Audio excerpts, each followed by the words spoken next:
I know we've had no midweek game this week, but I know you've been very busy. You were at Blackpool on Tuesday, and you did something very interesting last night, didn't you? You want to tell us about that?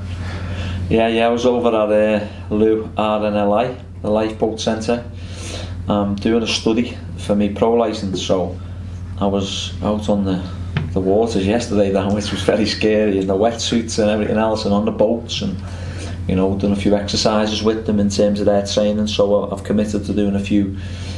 Probably more than a few, probably 5 or 6 training sessions with the RNLI and quizzing 1 or 2 people who make big decisions, whether that's a capsized boat, whether that's someone who's struggling in the waters, whatever it is, and seeing how they lead the group, because they lead very well. That was my second appearance there and first time out on the waters with them, but the things they do, and it's voluntary also as well, is fantastic, and I just wanted to get in there and pick their brains and see how they do things, and making big decisions and leadership skills of how you lead the group. So yeah, mate, it was good. 2 hours out on the water was fantastic. A little bit scary, I must say. So obviously that's for your pro licence, and like you said about leadership and so on. What do they teach you? What lessons can you take from being on a lifeboat into football management?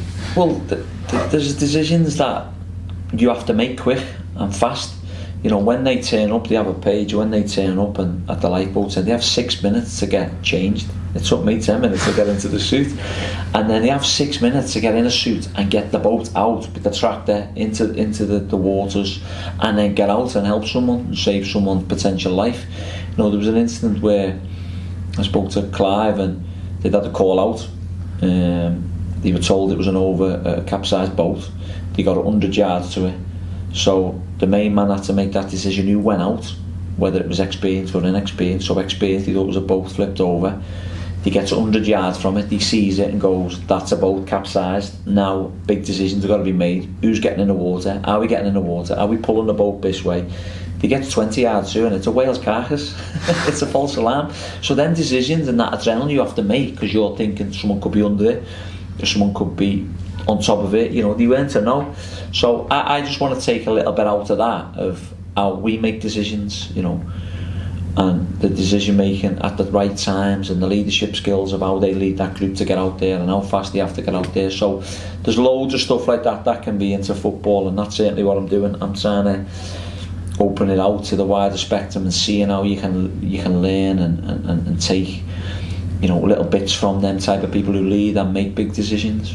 Seems a bit odd now to come back and start talking about football, but that's what I'm going to do. It's definitely related, I'll tell you that for now. Yeah, I'm sure you can take plenty from it. But so back to the football now. In terms of the day job, you've had a rare week without a midweek game. That rest must have been incredibly vital for the players. It was, yeah. As I said, Dan, we had the lads in Sunday after the game Saturday for recovery, and they done the right bits and bobs what they need to do, and then we give them Monday off, and then they done a little programme Tuesday, and then they were in yesterday and today, and then we travel tomorrow. We can do a little bit more, finalise the last little bits on Friday for Blackpool. But it was a welcome break for the group, because they were shattered, they were out on their feet, even though they covered some distance on Saturday. It was nice just to get that little bit of downtime, and also with the families as well, because they feel the effects, and it's nice to get home and see the kids, even for myself, and the lads with their younger kids and misses and girlfriends and so on, and families, because you need that little bit of downtime, and they certainly had that. Do you sense, I think you showed yesterday, you said, do you sense a freshness from them off the back of that, and obviously off a win on Saturday as well must have helped? Yeah, definitely. When you win, it always breeds a little bit of confidence. The group have been fine. As I said to you last week, they've never sulked. They've never, been unhappy with the results, but the performances have been okay. And then to get a good win against Bristol Rovers, who, as we said, were pushed us all the way to an extent, and we had to make sure we were on it from start to finish. We certainly was, and we got a good 3 points. But again, we need to move on now, because that's gone. Got the freshness into the group, and we'll put the start of the game plan yesterday for Blackpool, and hopefully we can bring it to fruition Saturday.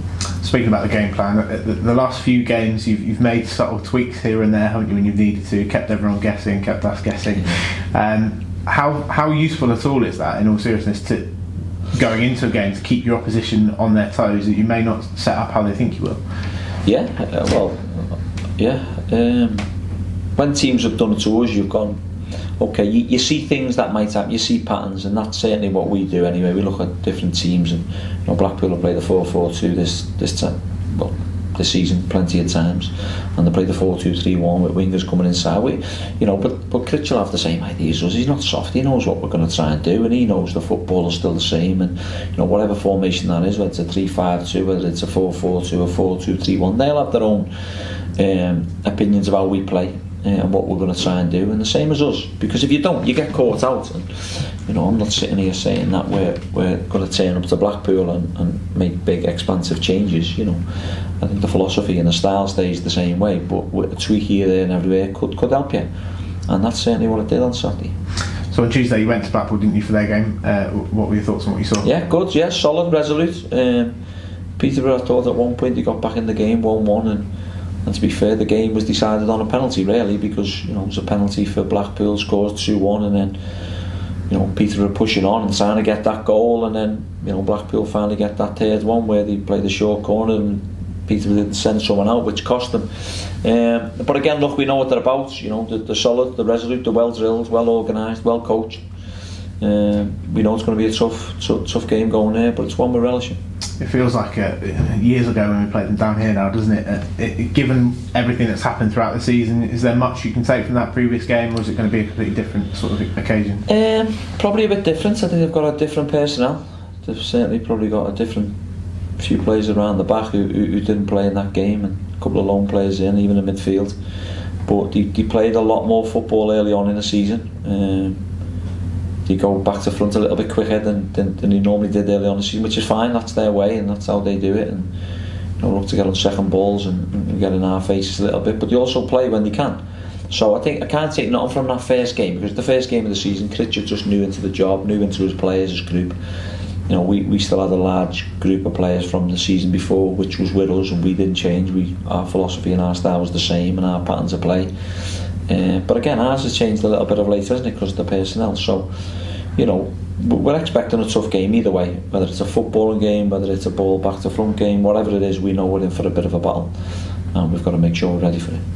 We're at the back end, we're without Jerome for suspension. At the front, obviously Luke's with Wales at the moment, but he just said in the previous press there that he might still be available for us on Saturday. He will be, yeah, providing he comes back from Wales not injured, which touch wood, that's what we're hoping. I spoke to their manager, he said he'll look after him at the minutes because it is only a friendly. And yeah, he'll be back with the group Friday night in a hotel, and he'll be available for selection on Saturday.